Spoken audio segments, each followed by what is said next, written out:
මතක තියාගන්න. අපි මේ ඉන්නේ 4 වෙනි අන්තක්කල්ප විනාශයක් ළඟලා. එතකොට අපේ ඇස් පනා පිට මේට අවුරුදු 40කට එහා තිබ්බ පරිසරයේ ඇස් පනා පිට ඔබේ දරුවන්ගේ දරුවෝ දිහා දැන් බලන්න දැන් ඉන්න පොඩි උන් දිහා ඉන්ටර්නෙට් එකයි ෆෝන් එකයි Facebook එකයි මේවත් එක්ක ජීවත් වෙන මේ සමාජය දිහා බලන්න. තව පරම්පරා දෙකක් යනකොට කොහොම එවුන් ඉඳී අනාගතේ? ආයි මැරිලා මේකේ වසන්නවත් වටිනවද? මේ බණක් අහලා පිනක් කරලා ගුණ ධර්මයක් පුරලා බැරි වෙලාවත් ආයි මේකේ ආවොත් එහෙම ඉවරයි. ආයි මනුස්ස ලෝකෙට ආවොත් එහෙම. සත්තු වගේ අමුතු ජාතිය මිනිස්සු එක්ක ජීවත් වෙන්න වෙන්නේ.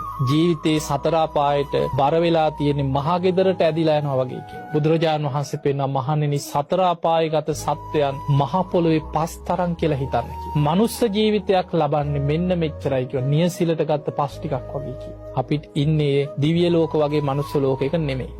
අවුරුදු 100නුත් පල්ලෙහාට ආවිෂ පිරිහිච්ච සතු වගේ මිනිස්සු ජීවත් වෙන ලෝකෙක අපි ඉන්නේ. එහෙමනම් මේ වගේ යුගයක අපිට ධර්මයේ දියුණු කරනවා කියන්නේ ලේසිද අමාරුද? අමාරුයි. හොඳටම අමාරුයි. හැබැයි අපිට අමාරුයි කියලා විකල්පයක් තියෙනවද? කිසිම විකල්පයක් නැහැ. ඒකයි බුදුරජාණන් වහන්සේ පෙන්වුවේ මහණෙනි වෙන විකල්පයක් නැහැ. හිස ගිනි ගත්ත කෙනෙක් ගින්න නිවන්න මහන්සි වෙනවා වගේ. ධර්මයේ හැසිරෙන්න උත්සාහ කරන්න.